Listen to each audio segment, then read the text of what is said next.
All right, so welcome to another deep dive. Today we're going to plunge headfirst into the world of ancient Egyptian ritual practices. Oh, this is going to be good. Yeah, and we've got some really interesting stuff to work with this time, not just from scholars, but even pulling directly from, like excerpts from the Book of the Dead. Wow, primary sources.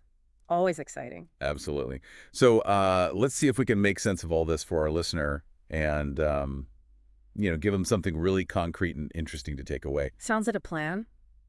Now, even just starting to talk about this stuff, even defining ritual in this context, it gets kind of complicated right off the bat. It really does. Some of your sources pointed this out, how scholars debate this. I mean, what is a ritual, right? Is it a big, formal religious ceremony? Right, that's kind of what I think of first when I think of, like, ancient Egypt. Yeah, but then, I mean, you can also think about it in terms of, like, animal behavior, those pattern behaviors, almost instinctive. Oh, interesting. So it's not just about human actions. Right, and trying to find this one definition that covers all of that. Really tricky. So even the starting point is a bit of a head-scratcher. And actually, one of your sources pointed out that some scholars almost push back against the term ritual. They think it's maybe too broad or maybe even misleading sometimes. Yeah, I can see that. And this isn't just a modern debate either. When we look at the ancient Egyptian texts, one that comes up is arat. Ah, our heart. This is a really cool concept. Basically, it's this idea of actions, things that you do, but it also wraps in the idea of the expected outcome of those actions. So it's not just doing something for the sake of doing it. It's about achieving a specific result. Exactly. And so you can see how this connects to ritual, right? It's not just going through the motions. It's performing these actions with a very specific purpose in mind. To get something, yeah, whether it's to please the gods or ensure a good afterlife, maybe even like maintain power here in this life, right? All of the above. Yeah. And the ancient Egyptians were meticulous about their rituals. Okay, so let's talk about, I guess, the ritual text from ancient Egypt, the Book of the Dead. But here's the thing. It wasn't really a book, like a single book, like we think of today, right? Right. That's one of the first things that can trip people up. It's not this bound volume you might imagine. Like with a cover and pages and all that. Yeah, it's more like this collection, like a compilation of different texts, spells, prayers, hymns, and it actually evolved over a long period of time. Interesting. So how do we know that? Well, for one thing, we don't just find these texts from later periods. They're even inscribed on the walls of some of those early pyramids. Oh, wow. So like way back. Way back. Like the pyramids of Unas, Teta, Pepi. These are some of the earliest pharaohs. And even then, they were already selecting from this like bigger body of funerary texts, picking what they thought was most important for their journey to the afterlife. So even back then, there was this whole like library of afterlife instructions. In a way, yeah. And it makes you think, right? Like even their understanding of what the afterlife was, what they needed to do to prepare it, wasn't static. It evolved. Even those royal families had different ideas over time. So like a personalized afterlife survival guide. It's a really interesting way to think about it. And then you see later kings, like Pepi II, he's reusing a lot of the same texts as his predecessors. It makes you wonder what went into those decisions. Right. Was it just, oh, I like what my grandpa did, so I'm going to do the same? Or, was it more about tradition, maybe even like religious ideas changing and developing over time? It's hard to say for sure, but yeah, the sources do acknowledge that religious thought wasn't frozen in time. I mean, it's probably safe to say that new ideas did influence what went into the Book of the Dead. Yeah, it makes sense.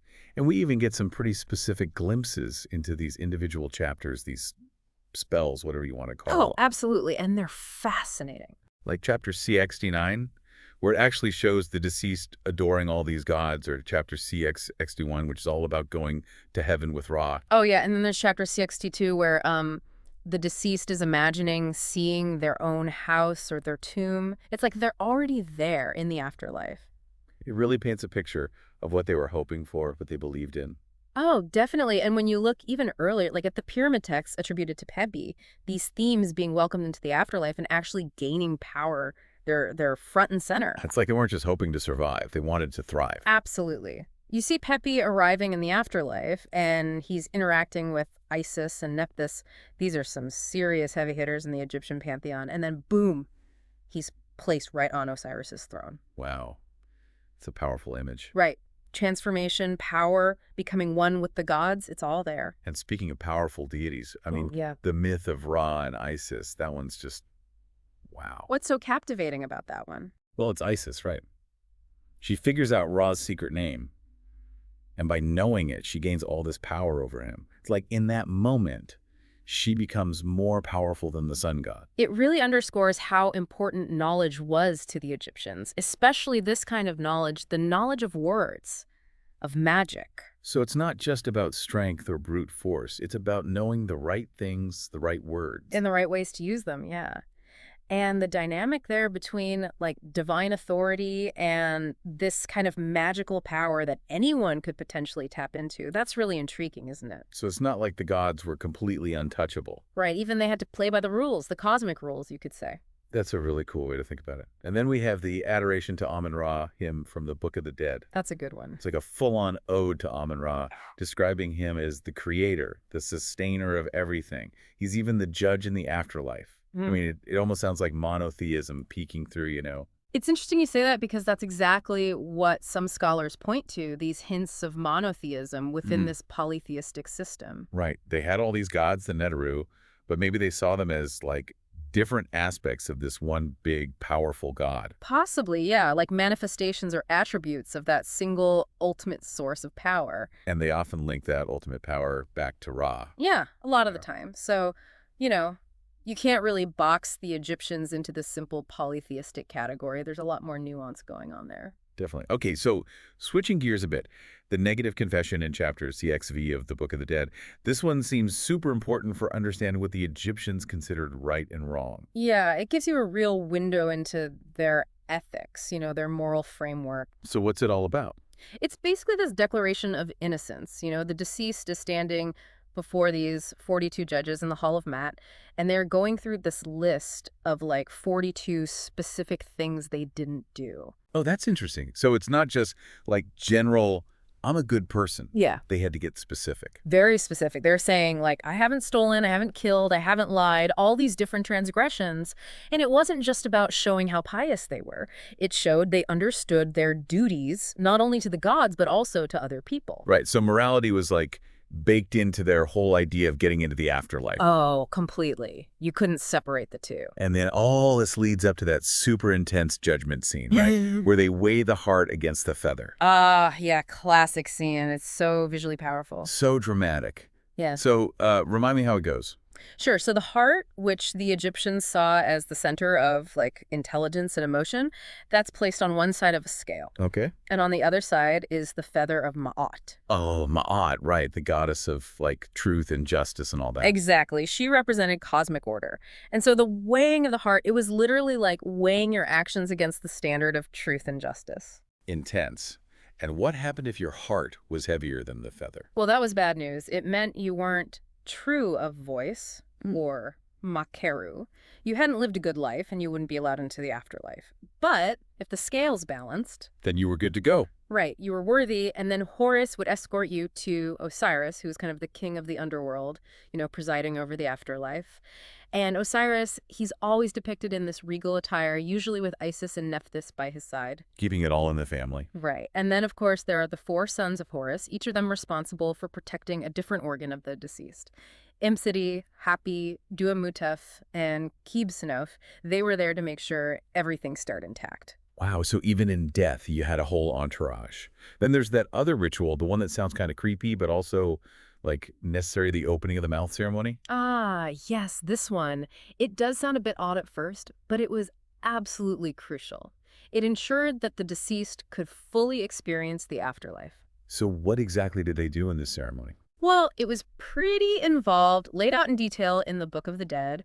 Specific priests, the Kerheb, who was like the head priest, and the Sem priest, who was often like the eldest son or someone designated, they'd perform the ritual. Okay. And they used these special tools, the Seb, which was this forked metal tool, and then an iron implement that was connected to Anubis, the god of the underworld. Right. Anubis, the jackal-headed god. Exactly. And the point of it all was to symbolically restore the deceased's senses, like their ability to see, hear, speak, eat, even to move around in the afterlife. So they could fully function, basically. Exactly. They could participate fully in the realm of the dead. And for you listening, this shows just how important the physical body was, even in their vision of the afterlife. They didn't think of it as purely spiritual. It's almost like they're reactivating the body. Yeah. Waking it up for the afterlife. That's a good way to put it. And of course, we can't talk about Egyptian rituals without mentioning amulets. Oh, absolutely. Those weren't just pretty trinkets. They were serious magical gear. Right. They provided protection, healing, all sorts of benefits. Like they had amulets for fertility, for warding off evil spirits, everything you can imagine. So like a magical toolkit. Exactly. And it's fascinating how they evolved. Early on, they'd recite prayers and incantations over the amulets to, like, charge them up with power. So imbuing them with magic. Yeah. But later, they started inscribing these magical words called heko directly onto the amulets themselves. Oh, wow. So like double the magical power? Exactly. They had the inherent power of the material itself, plus the power of the written word. Talk about magical synergy. Right, and you can see specific examples of this, like the papyrus scepter amulet. That one was supposed to give you vigor and renewal in the afterlife. Oh, like keep you going strong, Yeah. even after death. Exactly. And then there's the wedgeat eye, which was for healing and protection. And they didn't just carve them and call it a day. They actually consecrated them with all sorts of rituals and invocations, making them even more potent. So it's a whole process, charging them up with magic. Yeah. And it wasn't just personal amulets, right? Like the kind you'd wear. No, there's also evidence of people wearing like oracular decrees. These are like pronouncements from temples, promises of good things, maybe like a healthy childbirth or success in something. They'd wear those as amulets too. It's like they were collecting these pronouncements, these blessings, and carrying them around for good luck. It's a fascinating blend of magic and religion, and it shows you how pervasive it was in their lives. Okay, so now let's talk about some of the big players in this whole cosmic drama of the gods. We got to start with Set, because he's kind of a complicated character. Oh, he is. Set went through some pretty dramatic changes in Egyptian mythology. It's like he had multiple personalities. Yeah, what's the deal with that? Well, in the early stories, he's actually a buddy of Horus the Elder, you know, the original Horus. Mm-hmm. And he's often associated with the desert and the night. Not necessarily evil, more like a different kind of power. Okay, so not a bad guy yet. Right, but then later on, things get darker. He becomes this embodiment of chaos, disorder, the enemy of everything good. And of course, he's infamous for murdering Osiris. And then battling with Horus, Osiris' son. Yep, it's a classic good versus evil story. But that evolution, the way Set changes, it's really interesting. It makes you wonder what was going on in Egyptian society, what shifts in beliefs or maybe even political power might have been happening. So the gods are changing with the times. Maybe, yeah, reflecting those changes in some way. And beyond those big names like Osiris, Isis, Horus, and Set, there's this whole massive pantheon of other gods and goddesses. Some of them are like super specific to certain regions, and some of them even show possible influence from other cultures. Wow, so it's not like a closed system. Not at all. Like you've got Khnummu, who is associated with creation and the source of the Nile, and then there's Sati and Anukht, goddesses of the Nile cataracts, and they had some Nubian connections. So they were bringing in ideas from their neighbors. Seems like it. Then you've got Atet, or Merseknet, often linked to childbirth, and Nehebkau, who was this primordial snake god associated with like binding and protection. Wow, a snake god. That's cool. It's a wild mix. And some of them, like Anukht, she's often depicted with these very distinct Nubian features, so it's not hard to see those cross-cultural influences. And all these gods, all this magic, I mean, it really comes to life in that story about Khonsu Nefertep. Ah, yes, the tale of the possessed princess. The one where he goes to Becton and heals this princess who's possessed by a demon. Yeah.